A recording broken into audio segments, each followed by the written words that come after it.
Hello students, welcome back to our English class.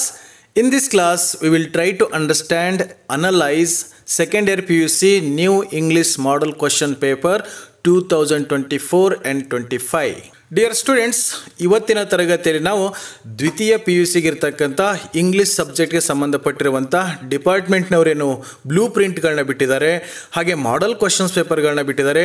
ಅವುಗಳನ್ನು analyse ಮಾಡಿಕೊಂಡು ಅರ್ಥ ಮಾಡಿಕೊಂಡು ಎಕ್ಸಾಮಿನೇಷನ್ಗೆ ಹೇಗೆ ಪ್ರಿಪೇರ್ ಆಗಬೇಕು ಅನ್ನೋದನ್ನು ಡಿಸ್ಕಷನ್ ಮಾಡೋಣ. ಕೆಲವೊಂದು ವಿದ್ಯಾರ್ಥಿಗಳು ಕಾಮೆಂಟ್ಸಲ್ಲಿ ಬರೆದಿದ್ರಿ, ಸರ್ ಈ ವರ್ಷದ್ದು ಬ್ಲೂ ಪ್ರಿಂಟ್ ಚೇಂಜ್ ಆಗಿದೆ, ಕ್ವಶನ್ ಪೇಪರ್ ಪ್ಯಾಟರ್ನ್ ತುಂಬ ಚೇಂಜ್ ಆಗಿಬಿಟ್ಟದೆ, ಸ್ವಲ್ಪ ಕನ್ಫ್ಯೂಸ್ ಆಗ್ತಾ ಇದೆ, ಅದ್ರ ಬಗ್ಗೆ ಒಂದು ಕ್ಲಾಸ್ ಮಾಡಿ ಅಂತ ಹೇಳಿದ್ರಿ. ಸೊ ಹಾಗಾಗಿ ಇವತ್ತಿನ ಕ್ಲಾಸಲ್ಲಿ ನಾವು ಆ ಕ್ವಶನ್ ಪೇಪರ್ ಹೇಗಿದೆ, ಅದರ ಡಿಸೈನ್ ಹೇಗಿದೆ, ತುಂಬ ಈಸಿ ಆಗಿದೆನಾ ಅಥವಾ ಡಿಫಿಕಲ್ಟ್ ಆಗಿದೆನಾ ಅಥವಾ ಕನ್ಫ್ಯೂಸಿಂಗ್ ಆಗ್ತಕ್ಕಂಥ ಏನಾದರೂ ಅಂಶಗಳಿದಾವ, ಹಾಗೆಯೇ ತಾವೆಲ್ಲರೂ ಕೂಡ ಓದ್ಕೊಳ್ತಾ ಇರ್ತೀರಾ, ಚೆನ್ನಾಗಿ ಮಾರ್ಕ್ಸ್ ತೆಗಿಬೇಕು ಅಂತ ತುಂಬ ಪ್ರಯತ್ನ ಪಡ್ತಿರ್ತೀರಾ. ಈ ಕ್ವಶನ್ ಪೇಪರ್ ಪ್ಯಾಟರ್ನ್ ತಮ್ಗೆ ಯಾವುದೇ ರೀತಿಯಾಗಿರ್ತಕ್ಕಂಥ ಕನ್ಫ್ಯೂಸ್ ಆಗಬಾರ್ದು, ತಾವೆಲ್ಲ ಚೆನ್ನಾಗಿ ಓದಿ ಚೆನ್ನಾಗಿ ಮಾರ್ಕ್ಸ್ ತೆಗಿಬೇಕು ಅಂತ ಹೇಳಿಬಿಟ್ಟು ಇವತ್ತಿನ ಕ್ಲಾಸನ್ನು ಆರಂಭ ಮಾಡಿಕೊಳ್ಳೋಣ. ಈ ಕ್ವಶನ್ ಪೇಪರ್ ಪ್ಯಾಟರ್ನ್ ಆಗಲಿ ಡಿಸೈನ್ ಆಗಲಿ ಚೇಂಜ್ ಆಗಿದೆ ಅಂತ ಹೇಳಿದ ತಕ್ಷಣ ಸುಮಾರು ಜನ ವಿದ್ಯಾರ್ಥಿಗಳು ಆತಂಕಕ್ಕೊಳಗಾಗ್ತಾರೆ. ಯಾವ ರೀತಿ ಕ್ವಶನ್ ಪೇಪರ್ ಬರ್ತದೋ, ಯಾವ ರೀತಿ ನಾವು ಪ್ರಿಪೇರ್ ಆಗಬೇಕು ಎಕ್ಸಾಮಿನೇಷನ್ಗೆ, ಹೇಗೆ ಆನ್ಸರ್ ಮಾಡಬೇಕು, ಎಲ್ಲರೂ ನಾನು ಕನ್ಫ್ಯೂಸ್ ಆಗಿಬಿಟ್ರೆ ಮಾರ್ಕ್ಸ್ ಕಳ್ಕೊಂಡು ಬಿಡ್ತೀನಿ ಅಂತಕ್ಕಂಥ ಭಯ ತಮ್ಮಲ್ಲಿ ಸುಮಾರು ಜನರಿಗೆ ಇರ್ತಾ ಇರ್ತದೆ. ಮುಂಚೆ ಒಂದೇ ರೀತಿಯಾಗಿರ್ತಕ್ಕಂಥ ಪ್ಯಾಟರ್ನ್ ಇರ್ತಿತ್ತು, ಕ್ವಶನ್ ಪೇಪರ್ ಡಿಸೈನ್ ಇರ್ತಾ ಇತ್ತು, ಅದನ್ನು ಹಳೆ ಕ್ವಶನ್ ಪೇಪರ್ಗಳನ್ನ ಇಟ್ಕೊಂಡು ಅದೇ ಮಾಡಲಲ್ಲಿ ತಾವು ಕೂಡ ಎಕ್ಸಾಮಿನೇಷನ್ಗೆ ಪ್ರಿಪೇರ್ ಆಗ್ತಾನೆ ಇದ್ರಿ. ಹಾಗಾಗಿ ಸಡನ್ನಾಗಿ ಚೇಂಜ್ ಆದ ತಕ್ಷಣ ಕನ್ಫ್ಯೂಸ್ ಆಗೋದು ಸಹಜ. ಮುಂಚೆ ಏನಿತ್ತು ಅಂತಂದರೆ ಒಂದೇ ಥರ ಕ್ವಶನ್ ಪೇಪರು ಇರ್ತಿತ್ತು, ಅದನ್ನೇ ಇಟ್ಕೊಂಡು ರೆಡಿ ಆಗ್ತಾ ಇದ್ರಿ. ಲಾಸ್ಟ್ ಇಯರ್ ಸ್ವಲ್ಪ ಚೇಂಜ್ ಮಾಡಿದರು, 100 ಮಾರ್ಕ್ಸ್ಗೆ ಬರೀತಕ್ಕಂಥ ಎಕ್ಸಾಮನ್ನು 80 ಮಾರ್ಕ್ಸ್ಗೆ ರಿಡ್ಯೂಸ್ ಮಾಡಿದರು. ಅವಾಗೇನು ಮಾಡಿದರು ಅಂದರೆ ಕ್ವಶನ್ ಪೇಪರ್ ಪ್ಯಾಟರ್ನಲ್ಲಿ ಅಷ್ಟೊಂದು ಚೇಂಜ್ ಆಗಲಿಲ್ಲ, ಬಟ್ ಕೆಲವೊಂದು ಕ್ವಶನ್ಗಳನ್ನು ರಿಡ್ಯೂಸ್ ಮಾಡೋದ್ರ ಮೂಲಕ 80 ಮಾರ್ಕ್ಸ್ಗೆ ಕ್ವಶನ್ ಪೇಪರನ್ನು ಪ್ರಿಪೇರ್ ಮಾಡಿ ಎಕ್ಸಾಮ್ಗೆ ಕೊಟ್ಟರು.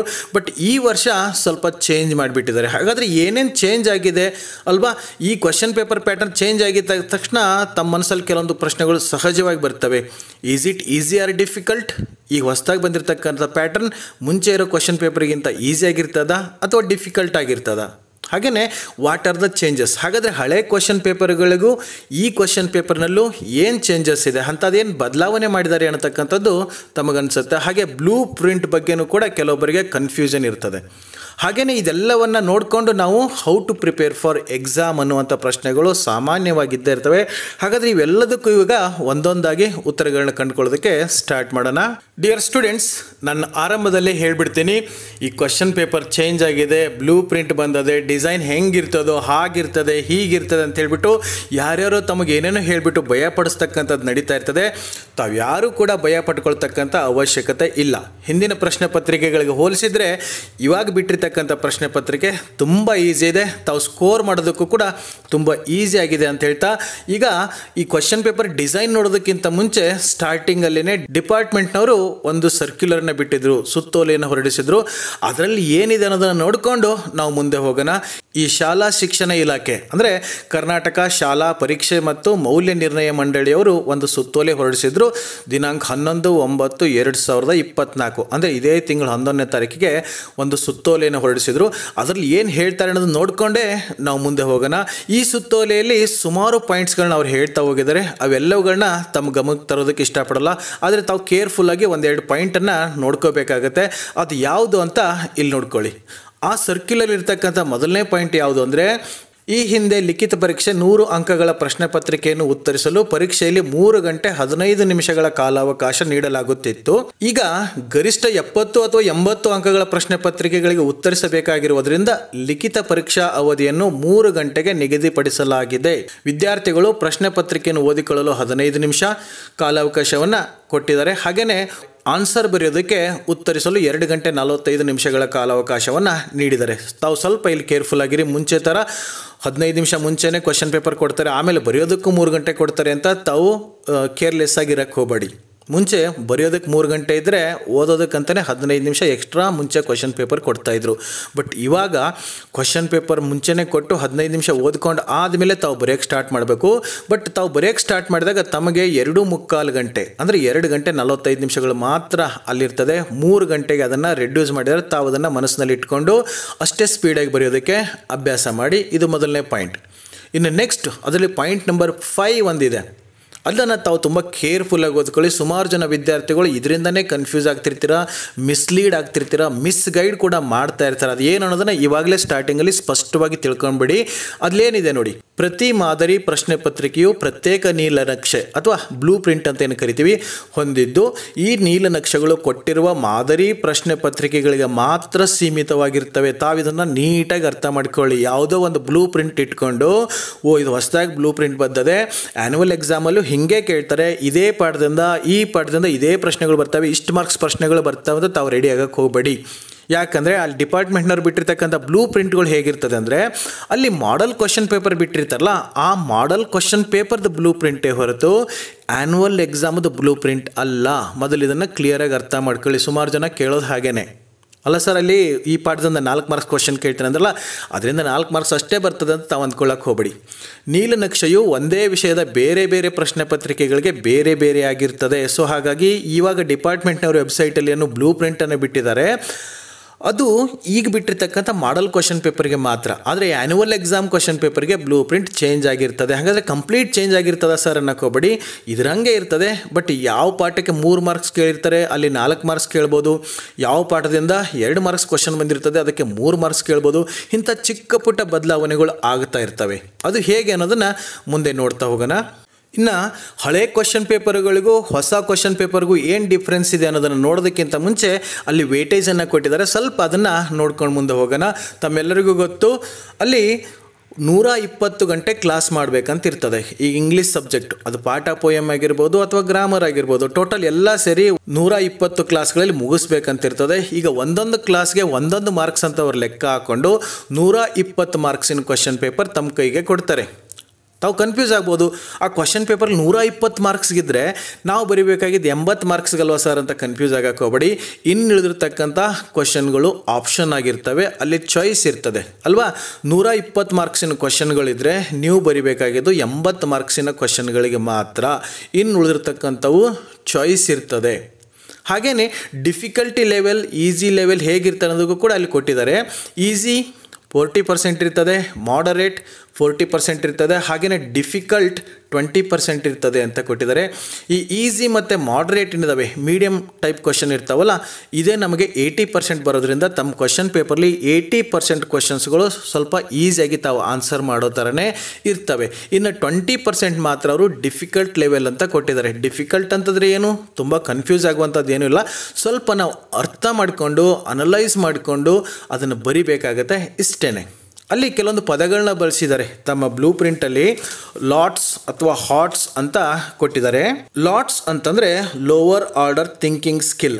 ಅದರಲ್ಲಿ ರಿಮೆಂಬರ್ ಮತ್ತು ಅಂಡರ್ಸ್ಟ್ಯಾಂಡಿಂಗ್ ಅಂತಂದರೆ ತುಂಬ ಈಸಿಯಾಗಿ ತಾವು ಅರ್ಥ ಮಾಡ್ಕೊಂಡಿದ್ರೆ ಸಾಕು, ತಾವು ನೆನಪಿಟ್ಕೊಂಡಿದ್ರೆ ಸಾಕು, ಆ ಪ್ರಶ್ನೆಗಳಿಗೆ ಆನ್ಸರ್ ಮಾಡಿಬಿಡ್ಬೋದು. ಅಂಥ ಪ್ರಶ್ನೆಗಳು 80% ಬರ್ತವೆ. ಸೊ ಇದು ನಿಮಗೆ ಈಸಿಯಾಗಿ ಮಾರ್ಕ್ಸ್ ತಗೊಳ್ಳೋದಕ್ಕೆ ಹೆಲ್ಪ್ ಮಾಡುತ್ತೆ.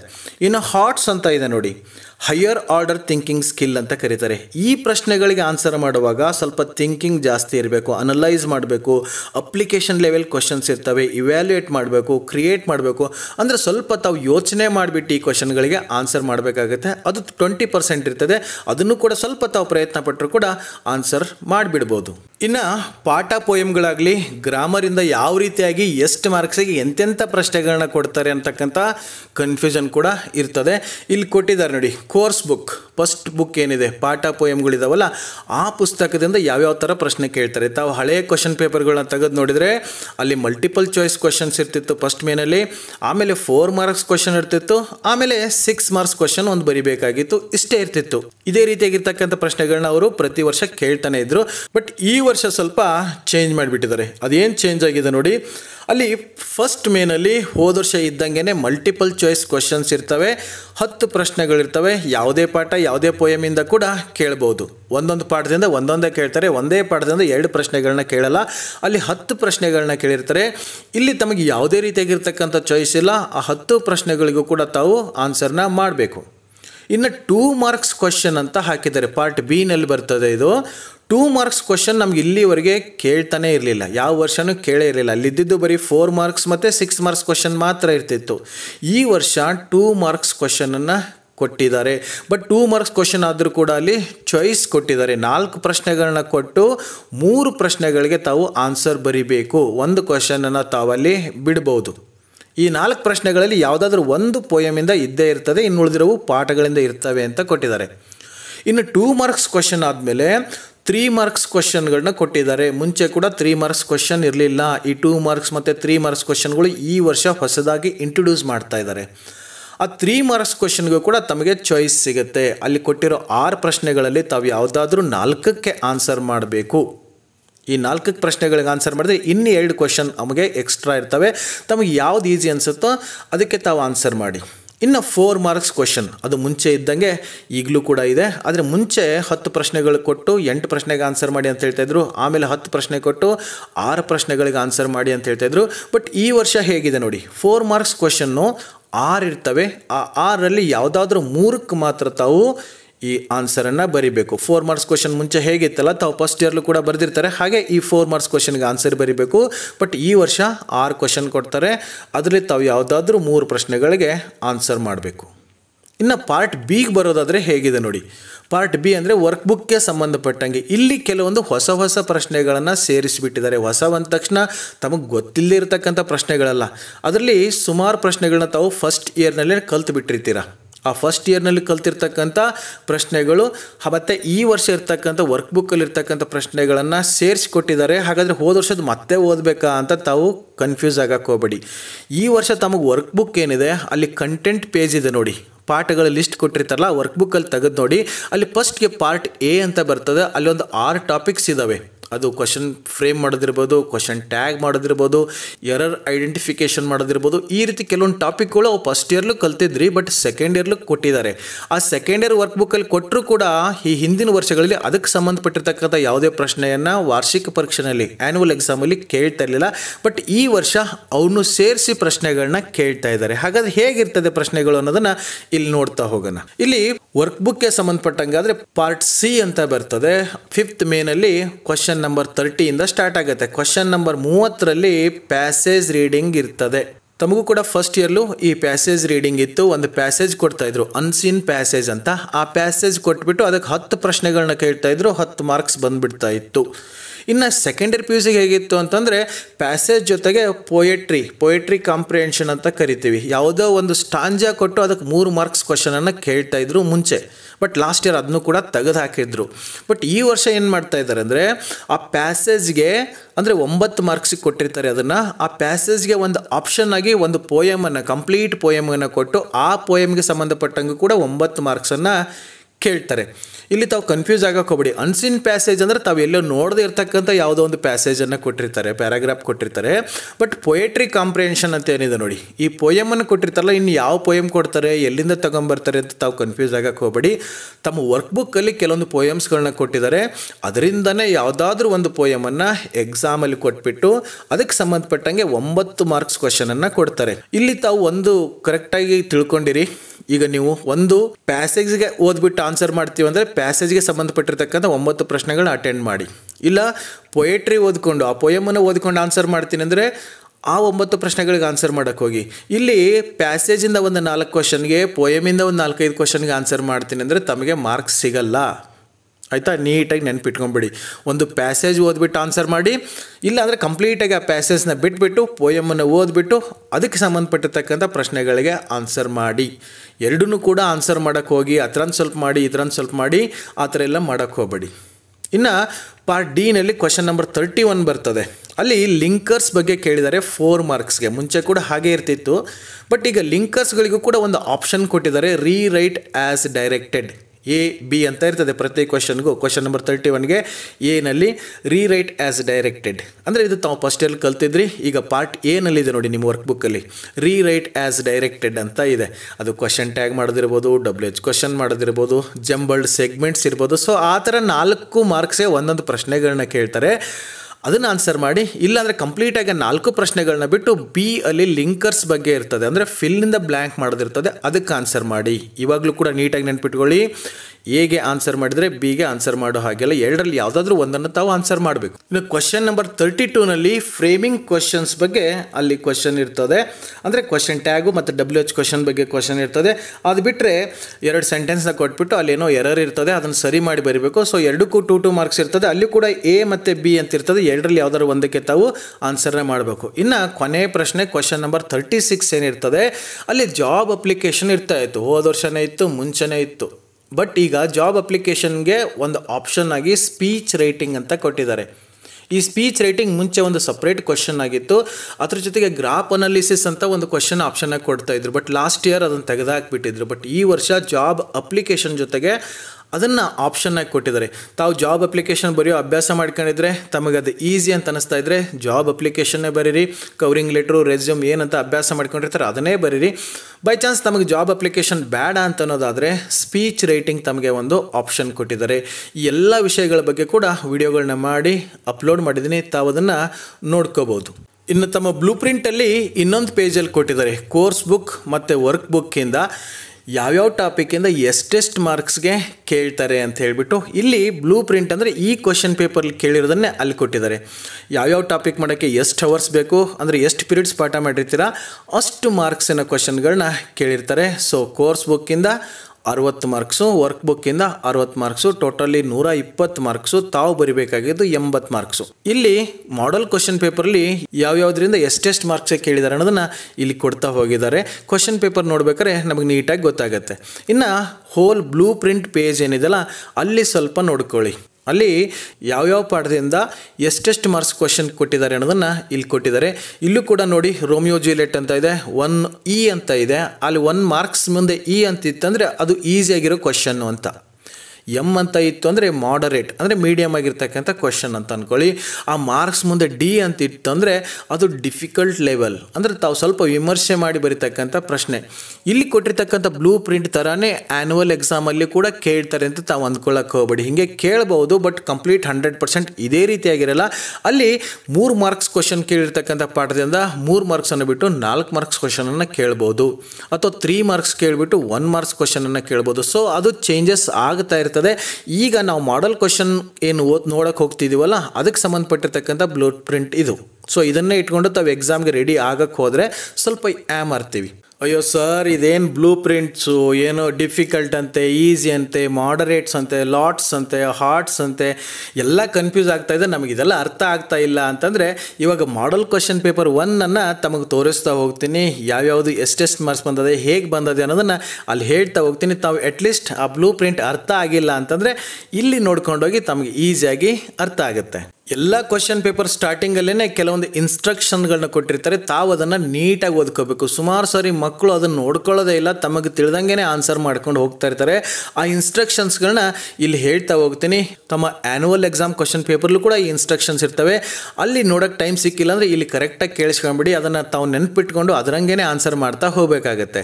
ಏನಿದೆ ನೋಡಿ, answer the questions in all the sections. ಎಲ್ಲ ಸೆಕ್ಷನಲ್ಲಿ ಎಲ್ಲ ಕ್ವಶನ್ಗಳಿಗೂ ಆನ್ಸರ್ ಬರೀರಿ ಅಂತ ಹೇಳಿದ್ರೆ ಅಂದರೆ ಎಲ್ಲ ಚಾಯ್ಸ್ ಕೊಟ್ಟಿರೋದು ಸೇರಿಸಿ ಬರಿಬೇಕು ಅಂತಲ್ಲ, ಅಲ್ಲಿ ಚಾಯ್ಸನ್ನು ಬಿಟ್ಟು ತಾವು ಆನ್ಸರ್ ಮಾಡಿ ಯಾವುದೋ ಕ್ವಶನನ್ನು ಬಿಡಬೇಡಿ ಅಂತ ಹೇಳ್ತಾ ಇದ್ದಾರೆ.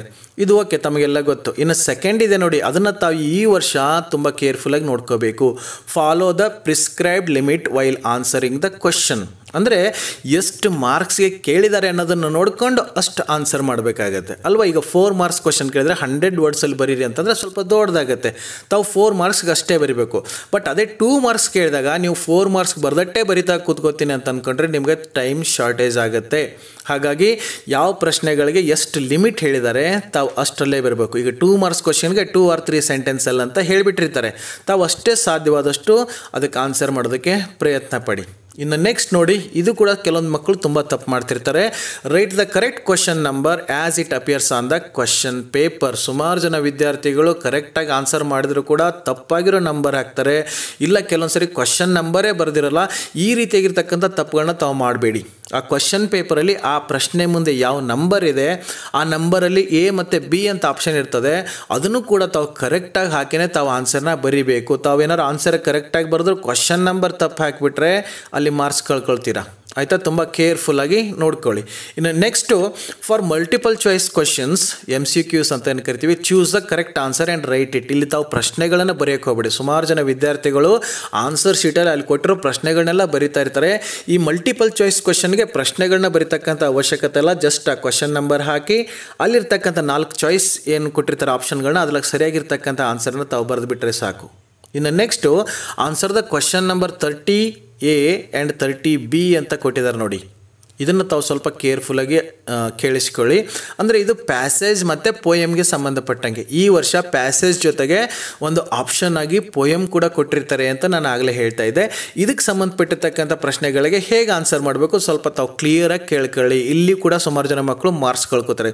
Should be in sequence and at one place ಅಂತ ಕೊಟ್ಟಿದ್ದಾರೆ. ಈ ಪ್ಯಾಸೇಜನ್ನು ಓದ್ಕೊಂಡು ಏನು ಆನ್ಸರ್ ಬರಿತಿರ್ತೀರಾ, ಪ್ಯಾಸೇಜ್ ಬೇಡ ಅಥವಾ ಪೋಯಮನ್ನು ಓದ್ಕೊಂಡು ಏನು ತಾವು 9 ಮಾರ್ಕ್ಸ್ಗೆ 9 ಕ್ವಶನ್ಗೆ ಆನ್ಸರ್ ಬರಿತಿರ್ತೀರಲ್ಲ, ಈ 9 ಆನ್ಸರ್ಗಳು ಹೇಗಿರಬೇಕಂದ್ರೆ should be in sequence, order ಆಗಿರಬೇಕು. ABCD ಅಥವಾ ರೋಮನ್ 1 2 3 ಅಂತಿತ್ತಂದರೆ ಅದೇ ಆರ್ಡ್ರಲ್ಲಿ ತಾವು ಆನ್ಸರ್ನ ಬರಿಬೇಕು. ಫಸ್ಟ್ A ಅಂತ ಬರೆದು ಆಮೇಲೆ G ಅಂತ ಬರೆದು ಆಮೇಲೆ Bಗೆ ಆನ್ಸರ್, ಈ ಥರ ಎಲ್ಲ ಮಾಡೋಕ್ಕೆ ಹೋಗಬೇಡಿ. ಆನ್ಸರ್ಗಳು ಸೀಕ್ವೆನ್ಸ್ ಆಗಿನೇ ಇರಬೇಕು. ಆ್ಯಂಡ್ ಅಟ್ ಒನ್ ಪ್ಲೇಸ್, ಒಂದೇ ಕಡೆ ಬರೆದಿರಬೇಕು. ತಾವು ಒಂದು ಪೇಜಲ್ಲಿ ಒಂದು 2-3 ಬರೆದು ಅಥವಾ ಇನ್ನೊಂದು 2 ಪೇಜ್ ಆದಮೇಲೆ ಅಲ್ಲಿ ಅದೇ ಕ್ವಶನ್ ನಂಬರ್ ಹಾಕಿ ಮತ್ತೆ ಒಂದು 3-4 ಆನ್ಸರ್ ಬರೆದು ಈ ಥರ ಎಲ್ಲ ಮಾಡೋಕ್ಕೆ ಹೋಗಬೇಡಿ. ಪ್ಯಾಸೇಜ್ ಮತ್ತು ಪೋಯಮ್ಗೆ ಸಂಬಂಧಪಟ್ಟಿರ್ತಕ್ಕಂಥ ಪ್ರಶ್ನೆಗಳನ್ನು ಒಂದೇ ಪ್ಲೇಸಲ್ಲಿ ಬರಿಬೇಕು, ಅಂದರೆ ಒಂದೇ ಕಡೆ ಬರಿಬೇಕು. ಅದು ಆರ್ಡರ್ ವೈಸಾಗೇ ಬರಿಬೇಕು, ಸೀಕ್ವೆನ್ಸ್ ಆಗಿಯೇ ಬರಿಬೇಕು. ಈ ತಪ್ಪನ್ನು ಮಾಡೋಕ್ಕೆ ಹೋಗಬೇಡಿ. ಇನ್ನು ನೆಕ್ಸ್ಟು ಫಾರ್ ಕ್ವಶನ್ ನಂಬರ್ 30, 31, 32, 36 ಇವುಗಳಿಗೆಲ್ಲ ಇಂಟರ್ನಲ್ ಚಾಯ್ಸ್ ಇರ್ತದೆ. ಅಂದರೆ ಒಂದೇ ಪ್ರಶ್ನೆಗೆ 2 ಇರ್ತದೆ, A ಮತ್ತು B ಅಂತ. ಅದಕ್ಕೆ ಬಗ್ಗೆ ಹೇಳ್ತಾರೆ. Internal choices are there, hence answer either A or B. ಈ ಪ್ರಶ್ನೆಗಳಿಗೆ 2 ಇರ್ತದೆ, A ಮತ್ತು B ಅಂತ. ಆ ಎನಲ್ಲಿ ಆನ್ಸರ್ ಮಾಡೋದಾದರೆ ಅಲ್ಲಿ ಮಾಡಿ, ಇಲ್ಲ ಬಿಗೆ ಆನ್ಸರ್ ಮಾಡೋದಾದರೆ ಅದು ಮಾಡಿ. ಎನಲ್ಲಿದ್ದು 1-2 ಕ್ವಶನ್ಗೆ ಆನ್ಸರ್ ಮಾಡಿ, ಬಿನಲ್ಲಿರೋ 1-2 ಕ್ವಶನ್ಗೆ ಆನ್ಸರ್ ಮಾಡಿದರೆ ಅದು ತಮಗೆ ಮಾರ್ಕ್ಸ್ ಸಿಗಲ್ಲ. ಯಾವುದಾದ್ರು ಒಂದಕ್ಕೆ ತಾವು ಏನು ಆನ್ಸರ್ ಮಾಡಿದರೆ ಅದು ಕೊಟ್ಬಿಡ್ತಾರೆ. ಸೊ ಒಂದು ಕಂಪ್ಲೀಟಾಗಿ ಎನಲ್ಲಿರೋದನ್ನು ಆನ್ಸರ್ ಮಾಡಿ, ಇಲ್ಲಾಂದರೆ ಅದು ಬಿಟ್ಟಾಕ್ಬಿಟ್ಟು ಬಿನಲ್ಲಿರೋದಕ್ಕೆ ಆನ್ಸರ್ ಮಾಡಿ. ಎರಡಕ್ಕೂ ನೀವು ಸೇರಿಸಿ ಬರೆಯೋಕ್ಕೆ ಹೋಗಬೇಡಿ, ಅಥವಾ ಅದರಲ್ಲಿ ಒಂದು ಕ್ವಶನು ಅದರಲ್ಲಿ ಇನ್ನೊಂದು ಕ್ವಶನು ಆ ಥರ ಬರೆಯೋಕ್ಕೆ ಹೋಗಬೇಡಿ. ಇನ್ನು last one for part A ಅಂದರೆ ಮಲ್ಟಿಪಲ್ ಚಾಯ್ಸ್ ಕ್ವಶನ್ಸ್ ಇರ್ತಾವಲ್ಲ, ಅದ್ರ ಬಗ್ಗೆ ನೀಟಾಗಿ ಕೇಳಿಸ್ಕೊಳ್ಳಿ. ಸುಮಾರು ಜನ ನಾನು ವ್ಯಾಲ್ಯೂಯೇಷನ್ಗೆ ಹೋದಾಗ ಈ ತಪ್ಪುಗಳು ಮಾಡ್ತಾ ಇರ್ತಾರೆ ವಿದ್ಯಾರ್ಥಿಗಳು. Questions only the first return answers will be considered for evaluation. ಈಗ ಫಸ್ಟ್ ಒಂದು ಕ್ವಶನ್ಗೆ 4 ಆಪ್ಷನ್ ಇರ್ತದೆ ಮಲ್ಟಿಪಲ್ ಚಾಯ್ಸ್. ತಾವೇನು ಮಾಡಿಬಿಡ್ತೀರಾ, ಕ್ವಶನ್ ನಂಬರ್ 1 ಅಂತ ಹಾಕಿಬಿಟ್ಟು ಒಂದು ಆಪ್ಷನ್ ಬರೆದಿರ್ತೀರಾ. ಆಮೇಲೆ ಏನು ಮಾಡ್ತೀರಾ ಅಂತಂದ್ರೆ 1-2 ಪೇಜ್ ಆದಮೇಲೆ ಮತ್ತೆ ಕ್ವಶನ್ ನಂಬರ್ 1 ಅಂತ ಹಾಕಿಬಿಟ್ಟು ಇನ್ನೊಂದು ಆಪ್ಷನನ್ನು ಬರೀತೀರಾ. ಅಂದರೆ ಫಸ್ಟ್ ಪೇಜಲ್ಲಿ ಒಂದು ಬರೆದಿದ್ದೀರಾ, ಸೆಕೆಂಡ್ ಪೇಜಲ್ಲಿ ಅದೇ ಕ್ವಶನ್ ನಂಬರ್ಗೆ ಬೇರೆ ಆಪ್ಷನ್ ಬರೆದರೆ ಹಿಂಗೆ 4 ಕಡೆ ಮಾಡಿಬಿಟ್ರೆ 4ರಲ್ಲಿ ಯಾವ್ದಾದ್ರು ಒಂದು ಸರಿ ಇರ್ತದಲ್ಲ, ಮಾರ್ಕ್ಸ್ ಕೊಟ್ಬಿಡ್ತಾರೆ ಅಂತ ತಾವು ಅಂದ್ಕೊಳ್ಳೋಕೆ ಹೋಗಬೇಡಿ. ಅದಕ್ಕೆ ಅವ್ರಿಗೆ ಕ್ಲಿಯರಾಗಿ ಹೇಳ್ತಾ ಇದ್ದಾರೆ, ಈ ಮಲ್ಟಿಪಲ್ ಚಾಯ್ಸ್ಗೆ ಸಂಬಂಧಪಟ್ಟಂಗೆ ತಾವು ಏನು ಆನ್ಸರ್ ಮಾಡಿರ್ತೀರ ಫಸ್ಟ್ ಏನು ಬರೆದಿರ್ತೀರಲ್ಲ ಅದನ್ನೇ ಕನ್ಸಿಡರ್ ಮಾಡ್ತೀವಿ. ನೀವು ಸೆಕೆಂಡ್ ಪೇಜಲ್ಲಿ ಅದೇ ನಂಬರ್ಗೆ ಬೇರೆ ಆಪ್ಷನ್ ಬರೆದ್ರೆ ಅದು ಇವ್ಯಾಲ್ಯೂಯೇಟ್ ಮಾಡಲ್ಲ. ಫಸ್ಟ್ ಬರೆದಿದ್ದು ಸರಿ ಇದ್ದರೆ ಸರಿ ಅಥವಾ ತಪ್ಪಿದ್ರೆ ಅದು ರಾಂಗ್. ಸೆಕೆಂಡ್ ಪೇಜಲ್ಲಿ ಬರೆದಿದ್ದು ಸರಿ ಇದ್ದರೂ ಕೂಡ ಅದಕ್ಕೆ ಮಾರ್ಕ್ಸ್ ಕೊಡಲ್ಲ ಅಂತ ಹೇಳ್ತಾರೆ. ತಾವು ಇದನ್ನು ನೀಟಾಗಿ ಅರ್ಥ ಮಾಡ್ಕೊಳ್ಳಿ. ಇವಾಗ ಕ್ವಶನ್ ಪೇಪರನ್ನ ನೋಡ್ತಾ ಹೋಗೋಣ. ಅಲ್ಲಿ ನಮಗೆ ಈ ಬ್ಲೂ ಪ್ರಿಂಟ್ ಹೇಗಿದೆ ಎಲ್ಲ ಕ್ಲಿಯರಾಗಿ ಅರ್ಥ ಆಗುತ್ತೆ ಅಂತ ಹೇಳ್ತಾ, ಈ ಕ್ವಶನ್ ಪೇಪರ್ ಸ್ಟಾರ್ಟಿಂಗಲ್ಲಿ ಪಾರ್ಟ್ A ಅಂತ ಬರ್ತದೆ. ಪಾರ್ಟ್ A ಅದರಲ್ಲಿ ಫಸ್ಟ್ ಮೇನಲ್ಲಿ ಬರ್ತಕ್ಕಂಥದ್ದು ಕ್ವಶನ್ ನಂಬರ್ 1ರಿಂದ 10ರವರೆಗೆ MCQ ಕ್ವಶನ್ಸ್ ಇರ್ತವೆ. ಅಂದರೆ ಬಹು ಆಯ್ಕೆ ಪ್ರಶ್ನೆಗಳು, ಮಲ್ಟಿಪಲ್ ಚಾಯ್ಸ್ ಕ್ವಶನ್ಸ್ ಅಂತ ಹೇಳ್ತೀವಲ್ಲ. ಇಲ್ಲಿ ಕ್ವಶನ್ ನಂಬರ್ 1ರಿಂದ 10ರವರೆಗೆ ಮಲ್ಟಿಪಲ್ ಚಾಯ್ಸ್ ಕ್ವಶನ್ಸ್ ಇರ್ತವೆ. ಇಲ್ಲಿ ತಮಗೆ ಯಾವುದೇ ಎಕ್ಸ್ಟ್ರಾ ಕ್ವಶನ್ಸ್ ಇರಲ್ಲ, ಯಾವುದೇ ಚಾಯ್ಸಸ್ ಇರಲ್ಲ. ಈ 10 ಪ್ರಶ್ನೆಗಳು ಕೂಡ ಕಡ್ಡಾಯವಾಗಿ ತಾವು ಆನ್ಸರ್ನ ಮಾಡಬೇಕಾಗತ್ತೆ.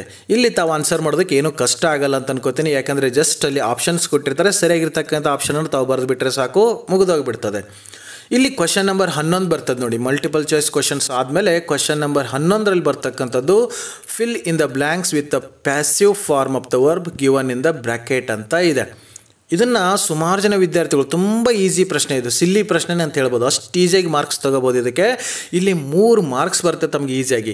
ಇಲ್ಲೇನಂತಂದರೆ ಪ್ಯಾಸಿವ್ ಫಾರ್ಮನ್ನು ಬರೀರಿ. ಬ್ರ್ಯಾಕೆಟಲ್ಲಿ ಕೊಟ್ಟಿರೋ ವರ್ಬನ್ನು ಪಾಸ್ಟ್ ಮಾಡಿ ಬರೆಯೋದಲ್ಲ, ಇದನ್ನು ಪ್ಯಾಸಿವ್ ಫಾರ್ಮಾಗಿ ಬರೆಯೋದು. ಒಂದು ಎಕ್ಸಾಂಪಲ್ ಕೊಡ್ತೀನಿ, ತಮಗೆ ಗೊತ್ತಿದೆ ಅಂತ ಅನ್ಕೋತೀನಿ. ಇಲ್ಲಿ 2 ಕೆಲಸ ಮಾಡಬೇಕು ನೀವು. ಬ್ರ್ಯಾಕೆಟಲ್ಲಿ ಕೊಟ್ಟಿರೋದನ್ನು ಪಾಸ್ಟ್ ಪಾರ್ಟಿಸಿಪಲ್ಗೆ ಮಾಡ್ಕೋಬೇಕು, ಅದ್ರ ಹಿಂದೆ ಒಂದು ಬಿ ವರ್ಬ್ ಹಾಕಬೇಕಾಗ್ತದೆ, ಅದು ಹಾಕಿಬಿಟ್ಟು ಬರೆದ್ಬಿಟ್ರೆ ಮುಗಿದೋಯ್ತು. ಬಟ್ ಇಲ್ಲಿ ಎಕ್ಸಾಕ್ಟಾಗಿ ಕೇವಲ ಆನ್ಸರ್ಗಳನ್ನ ಮಾತ್ರ ಕೆಲವೊಂದು ವಿದ್ಯಾರ್ಥಿಗಳು ಬರೆದಿರ್ತೀರಾ ಆ ಥರ ಮಾಡೋಕ್ಕೋಗ್ಬೇಡಿ. ಅಲ್ಲಿ ಫಿಲ್ ಇನ್ ದ ಬ್ಲ್ಯಾಂಕ್ಸ್ ಅಂತ ಕೊಟ್ಟಾರೆ, ಹೋಲ್ ಸೆಂಟೆನ್ಸ್ಗಳನ್ನ ಬರೋದು ಅಲ್ಲಿ ಡ್ಯಾಶ್ ಇದೆಲ್ಲ ಅಲ್ಲಿ ಕರೆಕ್ಟಾಗಿರೋ ಆನ್ಸರ್ಗಳನ್ನ ತಾವು ಫಿಲ್ ಮಾಡಬೇಕು. ಇದು ಕೂಡ ಮುಂಚೆ ಪ್ರಶ್ನೆ ಇತ್ತು, ಇಲ್ಲಿ ಯಾವುದೇ ರೀತಿಯಾಗಿರ್ತಕ್ಕಂಥ ಚೇಂಜಸ್ ಇಲ್ಲ, ಬರೀ ಪ್ರಶ್ನೆ ಸಂಖ್ಯೆ ಮಾತ್ರ ಚೇಂಜ್ ಆಗಿದೆ. ಅಲ್ಲಿ ಬೇರೆ ನಂಬರ್ಗೆ ಬರ್ತಾ ಇತ್ತು, ಇಲ್ಲಿ ಕ್ವಶನ್ ನಂಬರ್ 11 ಆಗಿ ಬಂದದೆ. ಇನ್ನು ನೆಕ್ಸ್ಟ್ 12ನೇ ಪ್ರಶ್ನೆ ಏನಿರ್ತದೆ ನೋಡಿ, ಅಲ್ಲಿ ಅಪ್ರೋಪ್ರಿಯೇಟ್ ಎಕ್ಸ್ಪ್ರೆಷನ್ಸ್ಗಳನ್ನ ಫಿಲ್ ಮಾಡಬೇಕಾಗತ್ತೆ. ಹೋದ ವರ್ಷ ಸ್ವಲ್ಪ ಈ ಕ್ವಶನನ್ನು ಚೇಂಜ್ ಮಾಡಿ ಕನ್ಫ್ಯೂಸ್ ಮಾಡಿಬಿಟ್ಟಿದ್ರು. ಆ ಎಕ್ಸ್ಪ್ರೆಷನ್ಸ್ಗಳನ್ನ ಅದಕ್ಕೆ ಮೀನಿಂಗ್ ಜೊತೆಗೆ ತಾವು ಮ್ಯಾಚ್ ಮಾಡಿ ಬರಿಬೇಕಾಗ್ತಾ ಇತ್ತು. ಇಲ್ಲಿ ಸ್ವಲ್ಪ ವಿದ್ಯಾರ್ಥಿಗಳು ಕನ್ಫ್ಯೂಸ್ ಆಗ್ತಾಯಿದ್ರು. ಪುಸ್ತಕದಲ್ಲಿ ಓದಿರ್ತೀರಾ, ಈ ಎಕ್ಸ್ಪ್ರೆಷನ್ಸ್ಗಳನ್ನ ನೋಡಿರ್ತೀರಾ, ಆದರೂ ಎಕ್ಸಾಕ್ಟ್ ಅದ್ರ ಮೀನಿಂಗ್ ಏನು ಅಂತಕ್ಕಂಥ ಕನ್ಫ್ಯೂಷನ್ ಆಗ್ತಾ ಇತ್ತು. ಬಟ್ ಅದನ್ನು ಇಲ್ಲಿ ಸಾಲ್ವ್ ಮಾಡಿದ್ದಾರೆ. ಮುಂಚೆ ಹೇಗಿತ್ತೋ ಅದೇ ರೀತಿಯಾಗಿ ಪ್ರಶ್ನೆನ ಕೇಳಿದರೆ, ಇಲ್ಲಿ ಕೂಡ ಒಂದು ಪ್ಯಾರಾಗ್ರಾಫ್ ಇರ್ತದೆ, ಒಂದು 2-3 ಸೆಂಟೆನ್ಸ್ ಇರ್ತವೆ, ಅದರಲ್ಲಿ 2 ಡ್ಯಾಶ್ ಫಿಲ್ ಮಾಡಬೇಕಿರ್ತದೆ. ಅದಕ್ಕೆ ಆನ್ಸರ್ ಕೂಡ ಅವರೇ ಕೊಟ್ಟಿರ್ತಾರೆ. 2 ಡ್ಯಾಶ್ ಇದ್ರೆ 3 ಆನ್ಸರ್ಗಳನ್ನ ಕೊಟ್ಟಿರ್ತಾರೆ. ಅಲ್ಲಿ ಸರಿಯಾಗಿರ್ತಕ್ಕಂಥ 2 ಆನ್ಸರ್ಗಳನ್ನ ತಾವು ಫಿಲ್ ಮಾಡಬೇಕು. ಇದು ಕೂಡ ಏನು ಚೇಂಜಸ್ ಆಗಿಲ್ಲ, ಮುಂಚೆ ಹೇಗಿತ್ತು ಅದೇ ರೀತಿ ಆಗಿದೆ. ಇನ್ನು ನೆಕ್ಸ್ಟ್ ಕ್ವಶನ್ ನಂಬರ್ 13, ಇದು ಪ್ರೊನೌನ್ಗೆ ಸಂಬಂಧಪಟ್ಟಂಗೆ. ಇದು ಲಾಸ್ಟಲ್ಲಿ ಬರ್ತಾ ಇತ್ತು ಹೆಚ್ಚು ಕಡಿಮೆ ಪ್ರಶ್ನೆ, ಬಟ್ ಇಲ್ಲಿ ಕ್ವಶನ್ ನಂಬರ್ 13ಗೆ ಕೊಟ್ಬಿಟ್ಟಿದ್ದಾರೆ. ಪ್ರೊನೌನ್ ಅಂತಂದರೆ ಏನು, ಅಲ್ಲೊಂದು ಪ್ಯಾರಾಗ್ರಾಫ್ ಇರ್ತದೆ, ಅಲ್ಲಿ ಪ್ಯಾರಾಗ್ರಾಫಲ್ಲಿ ಕೆಲವೊಂದು ಪ್ರೊನೌನ್ಗಳಿಗೆ ಅಂಡರ್ಲೈನ್ ಮಾಡಿರ್ತಾರೆ. ಆ ಪ್ರೊನೌನ್ ಯಾರನ್ನು ಸೂಚಿಸುತ್ತೆ ಅಂತ ಕೇಳ್ತಾ ಇದ್ರು. ಇದು ಕೂಡ ತುಂಬ ಈಸಿಯಾಗಿರ್ತಕ್ಕಂಥ ಪ್ರಶ್ನೆ, ಬಟ್ ಈ ವರ್ಷ ಇದನ್ನು ಇನ್ನೂ ಈಸಿಯಾಗಿ ಮಾಡಿಕೊಟ್ಬಿಟ್ಟಿದ್ದಾರೆ. ನೋಡಿ ಎಷ್ಟು ಈಸಿಯಾಗಿದೆ. ಮುಂಚೆ ಪ್ರೊನೌನ್ಗಳನ್ನ ಕೊಟ್ಟು ಮುಂದೆ ಅದು ಯಾರನ್ನ ಹೇಳುತ್ತೆ, ಯಾರನ್ನ ಸೂಚಿಸುತ್ತೆ ಅಂತ ನೀವೇ ಬರಿಬೇಕಾಗಿತ್ತು. ಬಟ್ ಇವಾಗ ಅವರೇ ಕೊಟ್ಬಿಟ್ಟು ಜಸ್ಟ್ ಮ್ಯಾಚ್ ಮಾಡಿ ಅಂತ ಕೊಟ್ಟಿದ್ದಾರೆ. ತಮಗೆ ತುಂಬ ಹೆಲ್ಪ್ ಮಾಡ್ತಾ ಇದ್ದಾರೆ. ತಾವು ಈಸಿಯಾಗಿ ಇಲ್ಲಿ 5 ಮಾರ್ಕ್ಸ್ ತಗೋಬೋದು. ಮುಂಚೆ ಇದು ಬರೀ 4 ಮಾರ್ಕ್ಸ್ ಇರ್ತಿತ್ತು, ಬಟ್ ಈ ಸಾರಿ ಇದನ್ನು 5 ಮಾರ್ಕ್ಸ್ ಕೊಟ್ಟಿದ್ದಾರೆ. ಬಟ್ ಇಲ್ಲಿ ಒಂದು ಕನ್ಫ್ಯೂಸ್ ಮಾಡ್ಕೋಬಾರ್ದು, ಏನು ಅಂತಂದರೆ ಆನ್ಸರಲ್ಲಿ ಒಂದು ಎಕ್ಸ್ಟ್ರಾ ಕೊಟ್ಬಿಟ್ಟಿರ್ತಾರೆ. ಅಂದರೆ ಮ್ಯಾಚ್ ಮಾಡೋಕ್ಕಿರ್ತದಲ್ಲ, ಅಲ್ಲಿ 5 ಪ್ರೊನೌನ್ಗಳಿಗೆ 6 ಆನ್ಸರ್ಗಳನ್ನ ಕೊಟ್ಟಿರ್ತಾರೆ. ಯಾವ್ದಾದ್ರು ಒಂದು ಬಿಡಬೇಕಾಗತ್ತೆ. 5 ಕರೆಕ್ಟ್ ಆಗಿರ್ತಕ್ಕಂಥ ಆನ್ಸರ್ ಇರ್ತವೆ, ಅದಕ್ಕೆ ತಾವು ಮ್ಯಾಚ್ ಮಾಡಿ ಬರೆದ್ಬಿಟ್ರೆ ಮುಗಿದೋಯ್ತು. ಈ ಪ್ರಶ್ನೆ ಕೂಡ ಮುಂಚೆ ಇದ್ದಂಗೆ ಇದೆ, ಬಟ್ 1 ಮಾರ್ಕ್ಸ್ ಎಕ್ಸ್ಟ್ರಾ ಕೊಡ್ತಾ ಇದ್ದಾರೆ ಮತ್ತು ಈಸಿ ಮಾಡಿಬಿಟ್ಟಿದ್ದಾರೆ. ಆನ್ಸರ್ ಅವರೇ ಕೊಟ್ಟರೆ, ತಾವು ಬರೀ ಮ್ಯಾಚ್ ದ ಫಾಲೋಯಿಂಗ್ ಮಾಡ್ತಿರಲ್ಲ, ಹಾಗೆ ಮಾಡಿಬಿಟ್ರೆ ಮುಗೀತು. ಇನ್ನು ಪಾರ್ಟ್ ಬಿ ಅಂತ ಬರ್ತದೆ. ಪಾರ್ಟ್ ಬಿನಲ್ಲಿ ಈ 2 marks question, 3 marks question, 4 marks questions ಎಲ್ಲ ಬರ್ತವೆ. ಇದರಲ್ಲಿ ಸ್ವಲ್ಪ ಚೇಂಜಸ್ ಮಾಡಿದರೆ ತಾವು ನೀಟಾಗಿ ನೋಡ್ಕೊಂಬಿಡಿ. ನಾನು ಆಲ್ರೆಡಿ ಹೇಳ್ತಾ ಇದ್ದೆ, 2 ಮಾರ್ಕ್ಸ್ ಕ್ವಶನನ್ನು ಕೇಳಿದ್ದಾರೆ. ಅಲ್ಲಿ ಸೆಕೆಂಡ್ ಮೇನಲ್ಲಿ answer any 3 of the following questions in 1 or 2 sentences each. ತಮಗೆ 10th ಈ ಥರ ಪ್ರಶ್ನೆ ಕೇಳ್ತಾ ಇದ್ರು, 2 ವಾಕ್ಯದಲ್ಲಿ 3 ವಾಕ್ಯದಲ್ಲಿ ಉತ್ತರ ಬರೀರಿ ಅಂತ. ಇದು ಕೂಡ ಅದೇ ರೀತಿ ಕೇಳ್ತಾ ಇದ್ದಾರೆ ಇಲ್ಲಿ. ಬಟ್ ಎಕ್ಸ್ಟ್ರಾ ಕೇಳ್ತಾ ಇದ್ದಾರೆ. 4 ಪ್ರಶ್ನೆಗಳನ್ನ ಕೊಟ್ಟು 3 ಪ್ರಶ್ನೆಗಳಿಗೆ ಆನ್ಸರ್ ಮಾಡಿ ಅಂತ ಹೇಳ್ತಾ ಇದ್ದಾರೆ. ಅಲ್ಲಿ ನೋಡಿ ಕೊಟ್ಟಿದ್ದಾರೆ 1 or 2 ಸೆಂಟೆನ್ಸ್, ಅಷ್ಟೇ ಚಿಕ್ಕದಾಗಿ 1 or 2, 3 ಸೆಂಟೆನ್ಸಲ್ಲಿ ಆನ್ಸರ್ನ ಬರೆದು ಮುಗಿಸ್ಬೇಕು. ಇದಕ್ಕೆ ಕೇವಲ 2 ಮಾರ್ಕ್ಸ್ ಇರೋದ್ರಿಂದ ತಾವು ಜಾಸ್ತಿ ಪ್ಯಾರಾಗ್ರಾಫ್ ಥರ ಎಲ್ಲ ಬರಿತಾ ಕೂತ್ಕೊಂಡ್ರೆ ಮಾರ್ಕ್ಸ್ ಬರ್ಬೋದೇನೋ, ಬಟ್ ನಿಮ್ಮ ಟೈಮ್ ಅಲ್ಲಿ ವೇಸ್ಟ್ ಆಗಿ ಹೋಗುತ್ತೆ. ಇಲ್ಲಿ ಸೆಕೆಂಡ್ ಮೇನಲ್ಲಿ ಕ್ವಶನ್ ನಂಬರ್ 14, 15, 16, 17 4 ಪ್ರಶ್ನೆಗಳಿದ್ದಾವೆ. ಈ 4 ಪ್ರಶ್ನೆಗಳಲ್ಲಿ ಯಾವುದಾದ್ರೂ 3ಕ್ಕೆ ತಾವು ಆನ್ಸರ್ ಬರೀಬೇಕು. ಇದು 2 ಮಾರ್ಕ್ಸ್ ಕ್ವಶನ್. ಇನ್ನು ಥರ್ಡ್ ಮೇನಲ್ಲಿ answer any 4 of the following questions in about 60 words each. ಇಲ್ಲಿ ನೋಡಿ ಹೊಸದಾಗಿ ಬಂದಿರತಕ್ಕಂಥದ್ದು 3 ಮಾರ್ಕ್ಸ್ ಕ್ವಶನ್. ಇದು ಇಲ್ಲಿ ತುಂಬ ಪ್ರಶ್ನೆಗಳನ್ನ ಕೊಟ್ಟಿರ್ತಾರೆ, ಅಂದರೆ 6 ಪ್ರಶ್ನೆಗಳು ಕೊಟ್ಟಿರ್ತಾರೆ. 6ರಲ್ಲಿ ಯಾವುದಾದ್ರೂ 4ಕ್ಕೆ ತಾವು ಆನ್ಸರ್ ಮಾಡಬಹುದು. ಅಂದರೆ 2 ಕ್ವಶನ್ಗಳು ತಮಗಿಲ್ಲಿ ಎಕ್ಸ್ಟ್ರಾ ಸಿಗುತ್ತೆ. ಚಾಯ್ಸಸ್ ಜಾಸ್ತಿ ಕೊಟ್ಟಿದ್ದಾರೆ. ನೀಟಾಗಿ ಹೇಳೋದು ಅಂತಂದರೆ 50% ಕ್ವಶನ್ಗಳಿಗೆಲ್ಲ ಚಾಯ್ಸಸ್ಸನ್ನು ಕೊಟ್ಟಿದ್ದಾರೆ. ಸೊ ಕ್ವಶನ್ ಪೇಪರ್ ದೊಡ್ಡದಾಗಿ ಕಾಣಿಸುತ್ತೆ, ಬಟ್ ತಮಗೆ ಎಕ್ಸ್ಟ್ರಾ ಚಾಯ್ಸಸ್ ಇರ್ತದೆ. ಕ್ವಶನ್ ಪೇಪರ್ ನೋಡಿ ಭಯ ಪಡ್ತಕ್ಕಂಥ ಅವಶ್ಯಕತೆ ಇಲ್ಲ, ತಮಗೆ ತುಂಬ ಈಸಿ ಮಾಡಿ ಕೊಟ್ಟಿದ್ದಾರೆ ಅಷ್ಟೇ. ಇಲ್ಲಿ ನೋಡಿ 6 ಪ್ರಶ್ನೆಗಳಲ್ಲಿ ಯಾವುದಾದ್ರೂ 4ಕ್ಕೆ ತಾವಿಲ್ಲಿ ಆನ್ಸರ್ ಮಾಡಬೇಕು. 3 ಮಾರ್ಕ್ಸ್ ಕ್ವಶನ್. ಇಲ್ಲಿರ್ತಕ್ಕಂಥ ಪ್ರಶ್ನೆಗಳಿಗೆಲ್ಲ ತಮ್ಮ ನೋಟ್ಸಲ್ಲಿ 4 ಮಾರ್ಕ್ಸ್ಗೆ ಆನ್ಸರ್ ಇರ್ತದೆ, ಹೆಚ್ಚು ಕಡಿಮೆ ಅಷ್ಟೇ ಇರ್ತದೆ. ಬಟ್ ಅಷ್ಟೊಂದು ದೊಡ್ಡದಾಗಿ ಬರೆಯೋ ಅವಶ್ಯಕತೆ ಇಲ್ಲ, ಸ್ವಲ್ಪ ಚಿಕ್ಕದಾಗಿ ಬರೋದು. ಕೆಲವೊಂದು ಪ್ರಶ್ನೆಗಳಿಗೆಲ್ಲ ನಾವು ಏನು ಮಾಡ್ತೀವಿ ಅಂದರೆ ಇಂಟ್ರೊಡಕ್ಷನ್ ಎಲ್ಲ ಸೇರಿಸಿ ಬರೆದು ದೊಡ್ಡದು ಮಾಡಿಬಿಟ್ಟಿರ್ತೀವಿ, ಅಲ್ಲಿ ಅಷ್ಟೊಂದು ಬರೀತಕ್ಕಂಥ ಅವಶ್ಯಕತೆ ಇಲ್ಲ. ಇಲ್ಲಿ ಏನು ಪ್ರಶ್ನೆ ಕೇಳಿದರೆ ಅದಕ್ಕೆ ನೇರವಾಗಿ ಆನ್ಸರ್ ಮಾಡಿದರೂ ಕೂಡ ತಮಗೆ 3 ಮಾರ್ಕ್ಸ್ ಕ್ವಶನ್ಗೆ ಇದು ಆನ್ಸರ್ ಆಗುತ್ತೆ. ಒಂದು 8-10 ಲೈನ್ ಅಂತ ಅಂದ್ಕೊಳ್ಳಿ, ಅಥವಾ 6-7 ಲೈನ್ ಅಂತ ಅಂದ್ಕೊಳ್ಳಿ. ಅದಕ್ಕೆ ಆನ್ಸರ್ ಮಾಡಿಬಿಟ್ರೆ ಸಾಕು, ತಮಗೆ ಈಸಿಯಾಗಿ ಮಾರ್ಕ್ಸ್ ಸಿಗುತ್ತೆ. ಇನ್ನು ನೆಕ್ಸ್ಟ್ 4th ಮೇನಲ್ಲಿರ್ತಕ್ಕಂಥದ್ದು ಮುಂಚೆ ಇದ್ದಂಗೆ ಇದೆ. Answer in 3 of the following questions in about 100 words each ಅಂತ ಇದೆ. ಇದು 4 ಮಾರ್ಕ್ಸ್ ಕ್ವಶನ್. ಈ 4 ಮಾರ್ಕ್ಸ್ ಕ್ವಶನ್ಗೂ ಕೂಡ 6 ಕೇಳಿದ್ದಾರೆ. 6ರಲ್ಲಿ ಯಾವುದಾದ್ರೂ 3ಕ್ಕೆ ಬರಿಬೇಕು. 3 ಎಕ್ಸ್ಟ್ರಾ ಕ್ವಶನ್ಸ್ ಇದಾವೆ ನೋಡಿ, ಎಷ್ಟೊಂದು ಆಪ್ಷನ್ ತಮಗೆ ಕೊಟ್ಬಿಟ್ಟಿದ್ದಾರೆ. ಇದು ಮುಂಚೆ ಇದ್ದಂಗೆ ಇತ್ತು. ಮುಂಚೆ 10 ಪ್ರಶ್ನೆ ಕೊಟ್ಟು 8ಕ್ಕೆ ಬರೀರಿ ಅಂತ ಹೇಳ್ತಾ ಇದ್ರು. ಲಾಸ್ಟ್ ಇಯರ್ ಏನು ಮಾಡಿಬಿಟ್ರು, 10 ಕ್ವಶನ್ ಕೊಟ್ಬಿಟ್ಟು 6ಕ್ಕೆ ಆನ್ಸರ್ ಮಾಡಿ ಅಂತ ಹೇಳಿದ್ರು. ಈ ವರ್ಷ ಇನ್ನೂ ತುಂಬ ಈಸಿ ಮಾಡಿ ಕೊಟ್ಬಿಟ್ಟಿದ್ದಾರೆ ನೋಡಿ. ಇಲ್ಲಿ 6 ಪ್ರಶ್ನೆಗಳನ್ನ ಕೊಟ್ಟು ಯಾವ್ದಾರ 3ಕ್ಕೆ ಬರೀರಿ ಅಂತ ಒಂದೊಂದಕ್ಕೂ ಚಾಯ್ಸ್ಗಳು ಕೊಟ್ಬಿಟ್ಟಿದ್ದಾರೆ. ತಾವು ಯಾವುದಾದ್ರೂ 3 ಕ್ವಶನ್ಗಳಿಗೆ ಆನ್ಸರ್ ಮಾಡಿಬಿಡಿ. 4 ಮಾರ್ಕ್ಸ್ ಕ್ವಶನ್ ಇಲ್ಲಿ ಆಗುತ್ತೆ. ಇಲ್ಲಿ ಕ್ವಶನ್ ನಂಬರ್ಸ್ ಚೇಂಜ್ ಆಗಿದೆ ಅಷ್ಟೇ. 6 ಕ್ವಶನ್ ಆಗಲಿ 8 ಕ್ವಶನ್ ಆಗಲಿ ಇಲ್ಲಿ ಕೇವಲ 3 ಪ್ರಶ್ನೆಗಳಿಗೆ ಮಾತ್ರ ತಾವು ಆನ್ಸರ್ ಮಾಡೋದು. ಸೊ ನಿಮಗೆ ಲಾಂಗ್ ಆನ್ಸರ್ ಬರೆಯೋದು ಇಲ್ಲಿ ಸ್ವಲ್ಪ ಕಡಿಮೆ ಮಾಡ್ತಾ ಇದ್ದಾರೆ. ಇನ್ನು ಪಾರ್ಟ್ ಸಿಗೆ ಹೋದರೆ ನಾನು ಆಲ್ರೆಡಿ ಹೇಳಿದೆ, ಕ್ವಶನ್ ನಂಬರ್ 30 ಪ್ಯಾಸೇಜ್ ಇರ್ತದೆ, ಅದಕ್ಕೆ 9 ಮಾರ್ಕ್ಸ್ ಇರ್ತದೆ. ಇಲ್ಲ ಅಂತಂದರೆ ಪೋಯಮ್ ಓದ್ಕೊಂಡು 9 ಮಾರ್ಕ್ಸ್ ಇರ್ತದೆ. ಸೊ ಎರಡಕ್ಕೂ 9 ಕ್ವಶನ್ ಇರ್ತದೆ. ತಾವು ಈಸಿಯಾಗಿ ಆನ್ಸರ್ ಮಾಡಿಬಿಡಿ. ಬಟ್ ಇಲ್ಲಿ ಒಂದು ತಪ್ಪನ್ನು ಮಾಡೋಕೆ ಹೋಗಬೇಡಿ. ಪ್ಯಾಸೇಜಿಂದ ಒಂದು 4-5 ಪ್ರಶ್ನೆಗೆ ಆನ್ಸರ್ ಮಾಡಿ, ಪೋಯಮಿಂದ ಒಂದು 4-5 ಕ್ವಶನ್ಗೆ ಆನ್ಸರ್ ಮಾಡಿದರೆ ಎರಡಕ್ಕೂ ಮಾರ್ಕ್ಸ್ ಕೊಡ್ತಾರೆ ಅಂತ ತಾವು ಅಂದ್ಕೊಳ್ಳೋಕೆ ಹೋಗಬೇಡಿ. ಯಾವುದಾದ್ರೂ ಒಂದಕ್ಕೆ ಮಾತ್ರ ಮಾರ್ಕ್ಸ್ ಕೊಡ್ತಾರೆ. ಹಾಗಾಗಿ ಯಾವುದಾದ್ರು ಒಂದನ್ನು ಮಾತ್ರ ತಾವು ಆನ್ಸರ್ ಮಾಡೋದಕ್ಕೆ ಅಟೆಂಪ್ಟ್ ಮಾಡಿ. ಇನ್ನು ನೆಕ್ಸ್ಟ್ ಪಾರ್ಟ್ ಡಿಗೆ ಹೋದರೆ ನೋಡಿ, ಇಲ್ಲಿ ಗ್ರಾಮರ್ಗೆ ಸಂಬಂಧಪಟ್ಟಂಗೆ ಕ್ವಶನ್ ನಂಬರ್ 31 ಅಲ್ವಾ, ಇದು ಹೊಸದಾಗಿ ಬರ್ತಾ ಇದೆ ನಿಮಗೆ. ನಾನು ಆಗಲೇ ಹೇಳಿದ್ದೆ ಈ 31 ಕ್ವಶನ್ಗೆ ಎ ಮತ್ತು ಬಿ ಅಂತ ಆಪ್ಷನ್ ಇರ್ತದೆ. ಇಲ್ಲಿ ನೋಡಿ ಕ್ವಶನ್ ನಂಬರ್ 31ಗೆ ಎ ನಲ್ಲಿರ್ತಕ್ಕಂಥ ಪ್ರಶ್ನೆಗಳು ತಾವು ಆಲ್ರೆಡಿ ಕಲ್ತಿರ್ತೀರ. ಫಸ್ಟ್ ಇಯರ್ಲೇ ಇತ್ತು, ಈಗ ಸೆಕೆಂಡ್ ಇಯರ್ಲೂ ಕೂಡ ಸ್ಟಾರ್ಟಿಂಗಲ್ಲೇ ಇದೆ ಅಲ್ವಾ. ನೋಡಿ, ಯೂಸ್ ಅಪ್ರಾಪ್ರಿಯೇಟ್ ಆರ್ಟಿಕಲ್, ಈ ಆರ್ಟಿಕಲ್ಸ್ ಬಗ್ಗೆ ಫಸ್ಟ್ ಇಯರ್ಲಿ ಕೇಳ್ತಾ ಇದ್ರು. ಬಟ್ ಸೆಕೆಂಡ್ ಇಯರ್ ಯಾವುದೇ ಎಕ್ಸಾಮಲ್ಲಿ ಈ ಆರ್ಟಿಕಲ್ಸ್ ಬಗ್ಗೆ ಪ್ರಶ್ನೆ ಕೇಳ್ತಾ ಇಲ್ಲ. ಬಟ್ ತಮ್ಮ ವರ್ಕ್ ಬುಕ್ಕಲ್ಲಿದೆ. ಸೊ ಹಾಗಾಗಿ ಇಲ್ಲಿ ಅದಕ್ಕೆ 1 ಮಾರ್ಕ್ಸ್ ಕೇಳಿದ್ದಾರೆ.